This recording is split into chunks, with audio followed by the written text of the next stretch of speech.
Minnesota State Representative Pat Garofalo, I believe is how his name is pronounced. Garofalo. Garofalo, Janine Garofalo's cousin.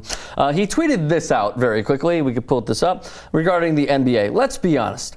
70% of teams in the NBA could fold tomorrow, and nobody would notice a difference, with possible exception of increase in street crime. Well done, Pat. So, Ben, as I read that to you, what is your response? What is your reaction? Well, that one was pretty good. What's your second? I mean, you know... Come on, let loose.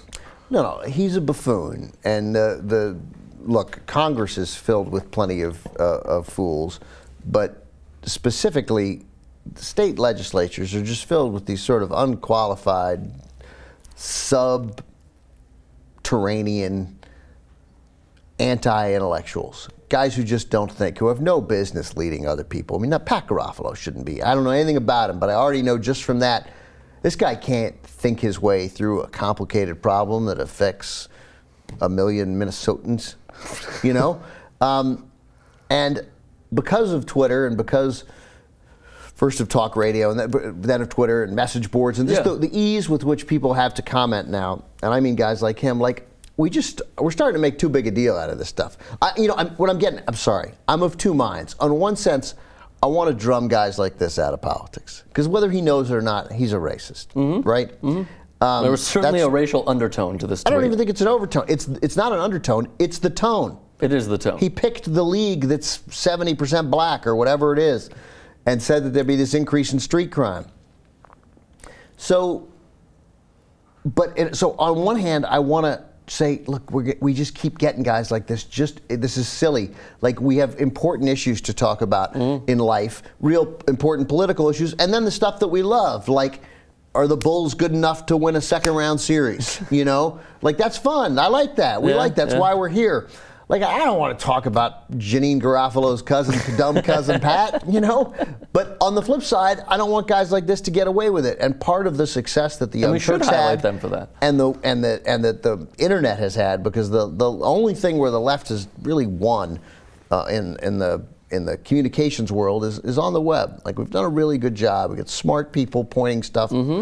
And so I want to drum this guy out and expose him. But the flip side is then it just becomes another one of these nonsense stories of we're calling somebody a racist, who is, and I'm not sure we get anywhere with that. So I'm totally split. But there's no question that this guy is dim. All right. May I provide you with the update, Mr. Mankiewicz? Yeah, I saw this too. I think I know what you're going to say. All right.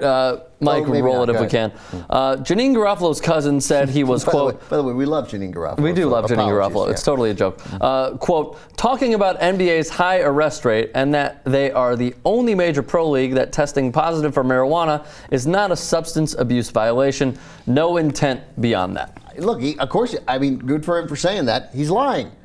Of course you said that. He's trying to cover his ass, is what you're saying. Now, whether he thought it through or whether he just thinks that in his head, that these are a bunch of black thugs and they're all street criminals. But Deadspin... Yes. I didn't even see this. Yeah, they did a piece. Kyle Wagner on Deadspin did a great piece. By the way, before you even get into it, can we agree Deadspin is one of the finest websites? Yeah, they do a great job. Sports websites. So Kyle Wagner, awesome stuff.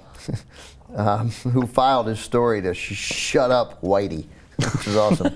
I love this because Kyle Wagner starts half of the stories that he does the way I kind of want to start every story, which is, I can't believe I'm doing this. This is a giant waste of time. Oh, well Don't done. even read this. Yeah. So he starts, because this is an enormous waste of everyone's time and brain energy, but also because you should at least have a functional grasp of how stupid it is.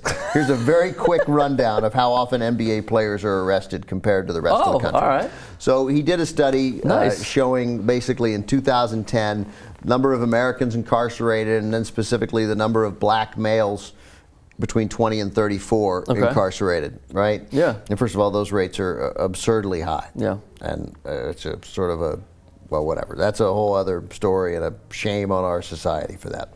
But this is on the front page of Deadspin? I don't know if it's on the front page of Deadspin. I can send it to you. Okay. So those rates are, in the same year, nearly 4 million males in that age range were arrested, 13.18%. That's all of them. that's white and black, right? Sure. So 13.18% arrested in 2010, nearly 4 million Americans. The number of NBA players, counting everybody in the last year who was arrested, 469 players, but that doesn't count guys. That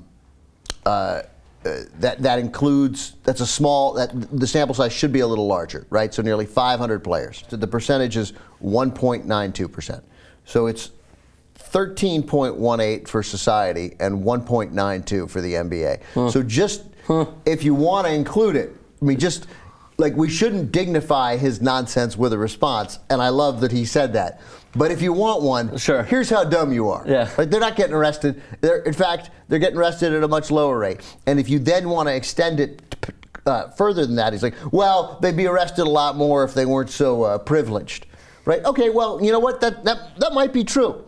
And that's true for every single person of privilege in the United States of America who is able to skirt arrest. So 1.92%, 13.18%.